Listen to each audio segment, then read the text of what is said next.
Hello, everybody. Time for another daily dose of Matthew. It's the Bible, the daily dose of the Bible. We're in Matthew, chapter 10.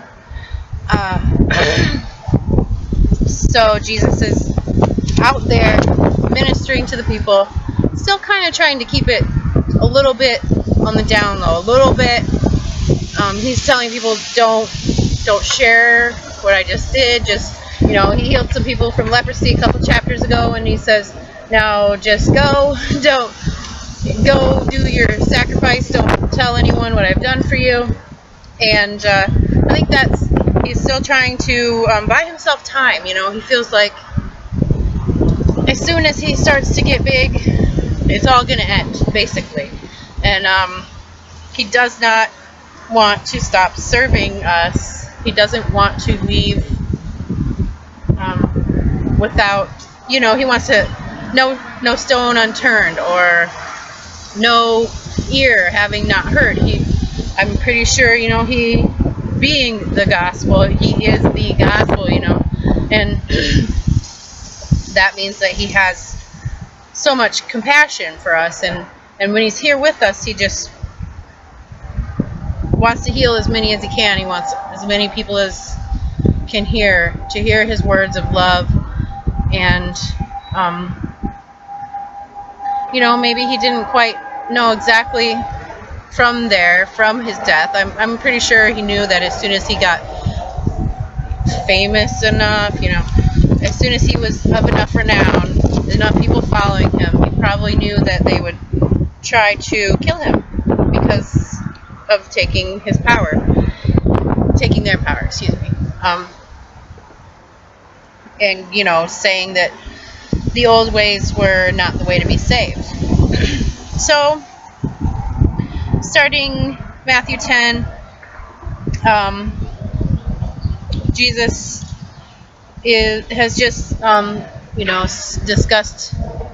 He's looked out over the crowd and sees them helpless, like sheep without shepherds, and pray that the Lord, who is in charge of the harvest, will send more workers into his field. So next title is Jesus sends out the 12 apostles. So he's sending out more workers into the field. Jesus called the 12 disciples together and gave them authority to cast out evil spirits, and to heal every kind of disease and illness. Here are the names of the 12 apostles. First, Simon, also called Peter, then Andrew, Peter's brother, James, son of Zebedee, John, James's brother, Philip, Bartholomew, Thomas, Matthew, the tax collector, James, son of Alphaeus, Thaddeus, Simon the Zealot, Judas Iscariot, who later betrayed him. Jesus sent out the 12 apostles with these instructions. Do not go to the Gentiles or the Samaritans, but only to the people of Israel, God's lost sheep. Go and announce to them that the kingdom is near. Heal the sick, raise the dead, cure the leprosy, and cast out demons. Give as freely as you have received. Do not take any money in your money belts, no gold, silver, or even copper coins. Don't carry a traveler's bag with a change of clothes and sandals, or even a walking stick. Don't hesitate to accept hospitality, because those who work deserve to be fed.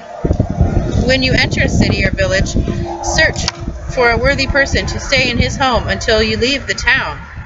When you enter a home, give it your blessing. If it turns out to be a worthy home, let your blessing stand. If it's not, take back your blessing. If any household or town refuses to welcome you or listen to your message, shake the dust off your feet as you leave. I tell you the truth, the wicked cities of Sodom and Gomorrah will be better off than such a town on the judgment day. I'm going to stop here, even though it's not a heading. This is all just one chapter, but the part about leave your blessing in worthy households, and if there's any households that seem unworthy, take your blessing back, and if any town refuses you, shake the dust off your feet as you leave. And I've had situations where that passage came to mind for me, because you feel like you're being persecuted, maybe, or well, they're not listening, they're not hearing me because Satan is afoot, or they're just not welcoming you, one reason or another. Job situations or whatever, where it just doesn't turn out, and it's a good thing to know that those who harm those that are working for Christ, so those working against us will get their comeuppance someday. You shake your feet off as you leave, and I kind of think of it like, well, I'm sorry that you feel that way. Pray that you don't someday end up like Sodom and Gomorrah, but right now, that's pretty much where you're headed. Okay, so look, I am sending you out as sheep among wolves. So be as shrewd as snakes and harmless as doves. But beware, for you will be handed over to the courts and will be flogged with whips in the synagogues. You will stand trial before governors and kings because you are my followers. But this will be your opportunity to tell the rulers and unbelievers about me. When you're arrested, don't worry how to respond or what to say. God will give you the right words at the right time. For it is not you who will be speaking. It will be the Spirit of your Father speaking through you. And that is a really good thing to think of anytime that you're, afraid. Just pray for God to give you the words to help you move your feet in the right direction, Lord, just take me over. I will be your Gollum, and you just tell me what to say and point me in the right direction.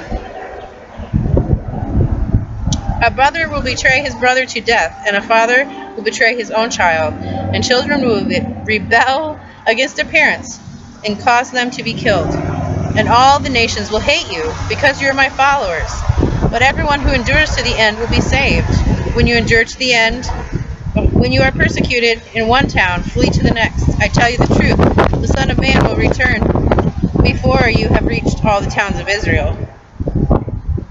Students are not greater than their teacher, and slaves are not greater than their master. Students are to be like their teacher, and slaves are to be like their master. And since I, the master of the household, have been called the prince of demons, the members of my household will be called even worse names. But don't be afraid of those who threaten you, for the time is coming when everything that is covered will be revealed, and all that is secret will be made known to all. What I tell you now in the darkness, shout abroad when daybreak comes. What I whisper in your ear, shout from the housetops to all those who hear. Don't be afraid of those who want to kill your body. They cannot touch your soul. Fear only God, who can destroy both soul and body in hell.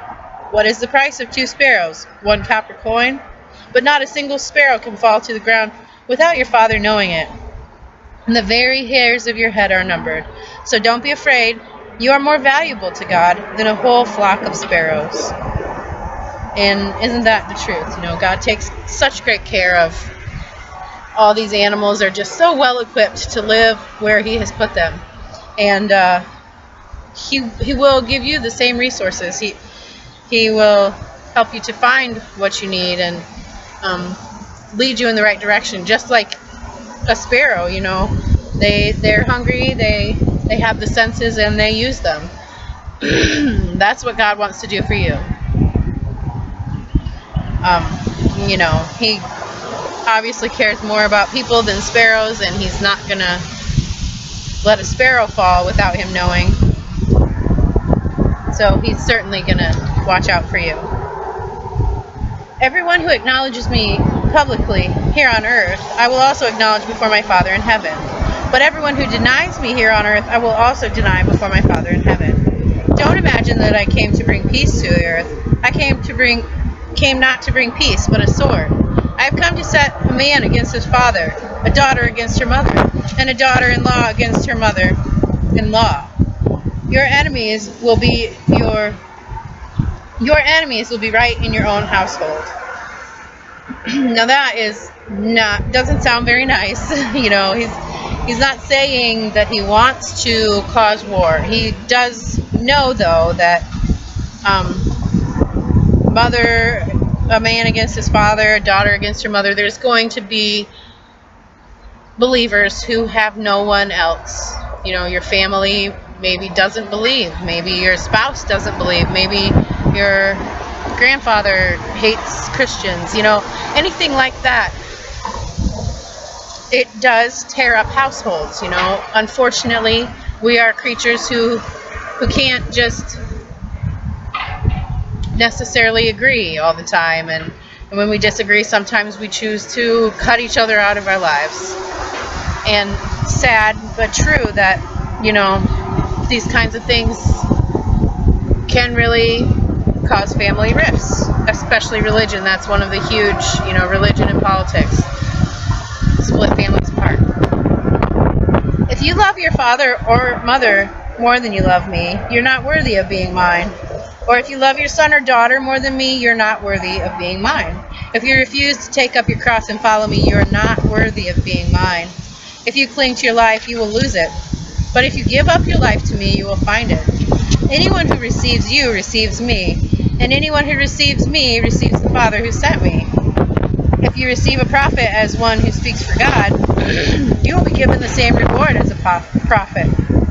And if you receive righteous people because of their righteousness, you will be given a reward like theirs. And if you give even a cup of cold water to one of the least of my followers, you will surely be rewarded. And that is a great passage to end on for the day. What you do unto the least of these, you know, even unto the least.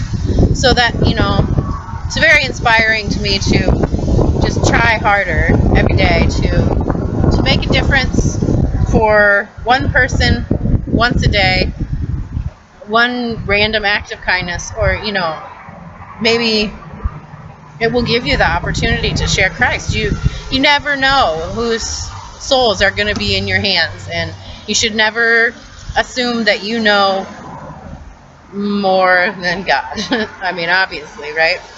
So I just pray that you will find blessing in these words, that you'll be able to take up your cross and follow Him, so that you are worthy of Him considering you His. Just commit your life. Just simply surrender your will to His, and life will be so much better than you had ever imagined.